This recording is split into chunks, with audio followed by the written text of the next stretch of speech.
বাংলাদেশ ব্যাংকের রেটিংয়ে যেসব ব্যাংক ভালো অবস্থানে আছে তাদের সঙ্গে ব্যবসা পরিচালনা করবে পিপলস ইন্স্যুরেন্স বলে জানিয়েছেন ইন্স্যুরেন্সটির পরিচালক আমির হুমায়ুন মাহমুদ চৌধুরী।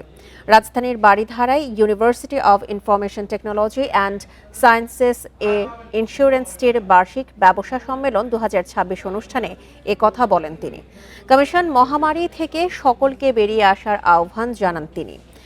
সরকারি নীতি অনুযায়ী কমিশন নেয়ায় যেসব ক্লায়েন্ট চলে গিয়েছিল তারা আবারও যুক্ত হবেন বলেও আশা প্রকাশ করেন। বলেন, এজেন্ট কমিশনের লাগাম সীমাহীন বেড়ে যাওয়ায় নন লাইফ বীমা প্রতিষ্ঠানে শৃঙ্খলা ফিরিয়ে আনার লক্ষ্যে ব্যক্তি এজেন্ট লাইসেন্স স্থগিত করার চূড়ান্ত সিদ্ধান্ত বীমা উন্নয়ন ও নিয়ন্ত্রণ কর্তৃপক্ষের একটি মাইলফলক রূপরেখা।